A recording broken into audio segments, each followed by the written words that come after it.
Good morning बच्चों। अभी मैंने टेस्ट लिया था, test series 1 we have started. उसका टेस्ट था सॉल्यूशन, 40 मार्क्स का था। मैं उसको सॉल्व करके बता रही हूँ ताकि आपको पता चल जाए आपकी मिस्टेक्स क्या है। फर्स्ट है, what is the effect of temperature on solubility of glucose in water. With increase of temperature it increases. Solubility increase क्यों होती है? Because it is endothermic. कैसे पता चला? ग्लास में वाटर डालो, उसमें ग्लूकोज डाल दो, उसको टच करके देखो, ग्लास ठंडा हो जाएगा। इट मीन्स सॉल्युबिलिटी इसकी एंडोथर्मिक है। Second, a compound goes complete tetramerisation in given organic solvent, what will be its Van't Hoff factor? 1/4, right? टेट्रामेराइजेशन का मतलब है 4 मॉलिक्यूल मिलके एक हो गए हैं।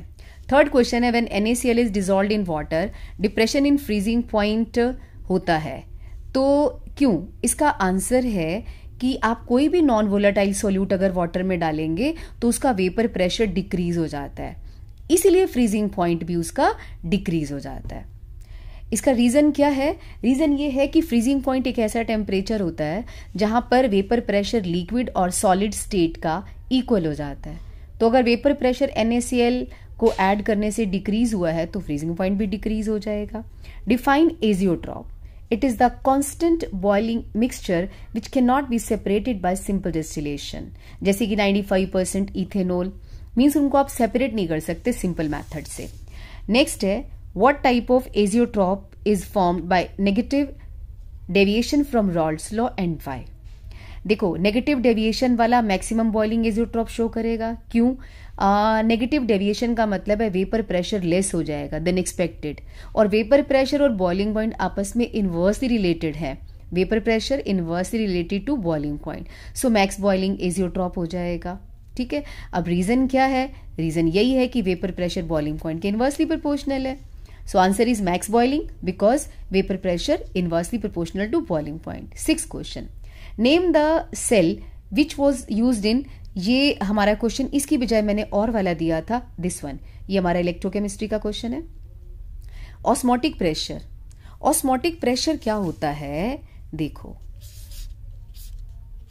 इधर प्योर वाटर है, इधर सॉल्यूशन है। प्रेशर लगाओ, सॉल्यूशन वाली साइड पे प्रेशर लगाना है, सॉल्वेंट की तरफ नहीं लगाना। सॉल्यूशन साइड पे इतना प्रेशर लगाओ कि सॉल्वेंट का मूवमेंट, ये लो कंसेंट्रेशन है, वाइसो इधर प्योर वाटर है हमारा और इधर हमारा सॉल्यूशन है।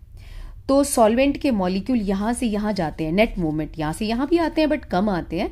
तो नेट मूवमेंट होती है लो कंसेंट्रेशन से हाई कंसेंट्रेशन साइड पे। तो सॉल्यूशन के ऊपर इतना प्रेशर लगाओ, pressure applied on solution side so as to just prevent the entry of या net flow of solvent from low concentration to high concentration.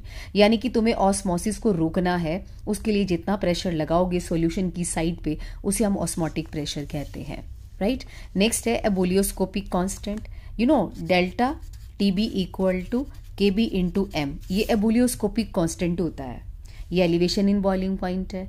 KB is equal to elevation in boiling point when molality of the solution is taken to be 1। Next है a 5% solution of Na2SO4 dot NH2O is isotonic with 2% solution of non-electrolytic non-volatile substance X. Find out the molecular weight of X. Right इसको निकालने के लिए ध्यान से देखो, Na2CO3 जो है ना 3 में ब्रेक हो जाएगा तो इसमें I अप्लाई होगा, इसमें I नहीं लगेगा क्योंकि ये नॉन इलेक्ट्रोलाइट है। तो इस क्वेश्चन में हम लोगों को पहले हम लिखेंगे for isotonic solution C1 equal to C2, we can say N1 equal to N2। Volume same है बिकॉज दोनों परसेंटेज में गिवन है। जो 5% वाला है ना उसमें हम लिखेंगे 3 इंटू 5। 3 क्यों लगाया? क्योंकि I इसका 3 है, Na2SO4 का 3 में डिसोसिएट होगा, बट नॉन इलेक्ट्रोलाइट तो ब्रेक ही नहीं होता। तो हम यहाँ लिखेंगे अपॉन Na2SO4 डॉट 10H2O का मोलर मास है 322, तो यहाँ 322 आ जाएगा इक्वल टू 2% अपॉन इसका molar mass we have to calculate, so M will be equal to 322 into 2 upon 15। ये 41.9 के आसपास आंसर आएगा। ये 128 लिखा हुआ, ये इसका आंसर नहीं है। ठीक है, a student collected 10 ml each of fresh water and ocean water. Sample P का फ्रीजिंग पॉइंट था 0 डिग्री C, Q का था -1.3 डिग्री C। क्वेश्चन है इन दोनों में से कौन सा ओशन वाटर है? ऑफ कोर्स जिसका फ्रीजिंग पॉइंट माइनस है, क्योंकि जितने ज्यादा सॉल्ट्स होंगे फ्रीजिंग पॉइंट डिक्रीज हो जाता है, ये हमने पढ़ा हुआ है. So Q is the ocean water because freezing point has decreased, उसमें सॉल्ट प्रेजेंट होते हैं. 9th है calculate Van't Hoff factor for an aqueous solution of K3FeCN6 if the degree of dissociation is 0.825. What will be the boiling point if of the solution if its concentration is 1 molar? Well, पहले हम I निकाल लेते हैं, Van't Hoff factor निकाल लेते हैं. Van't Hoff factor कैसे निकलेगा? अब ये डिसोसिएशन का केस है, ठीक है, ये डिसोसिएशन शो करेगा.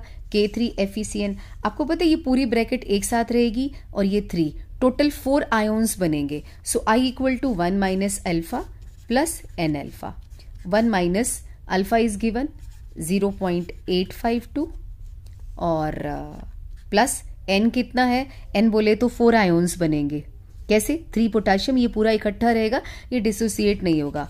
4 इंटू अल्फा वंस अगेन 0.852. सो आई हमारा इसको सॉल्व करके आ जाएगा, कितना आएगा 3.556 आ जाएगा आई. अब डेल्टा टीबी का फॉर्मूला क्या है? आई इंटू के बी इंटू मोलालिटी. मोलालिटी 1 है, के बी ये गिवन है 0.52 है और आई ये रहा, आंसर आ जाएगा 1.84. लेकिन ये तो डेल्टा टीबी है, उसने बॉइलिंग पॉइंट पूछा है तो 100 डिग्री में प्लस कर देना आपको, क्योंकि प्योर वाटर का 100 डिग्री सी होता है. इतना एलिवेट हुआ तो हो गया boiling point 101.84 degree. 10th question है a solution having 25.6 gram of sulphur dissolved in 1000 gram of naphthalene whose melting point is इतना. Calculate molecular weight of sulphur KF इतना है और फ्रीजिंग पॉइंट डिप्रेशन या लोअरिंग है 0.680. तो हम यहां फॉर्मूला लगा देंगे. कौन सा फॉर्मूला? ये देखो, delta TB equal to KF, sorry delta TF equal to KF into given mass, molar mass 1000 upon weight of the solvent. 0.680 क्या है? Delta TF. ये क्या है? KF. छोटा w, m we have to calculate 1000 upon 1000.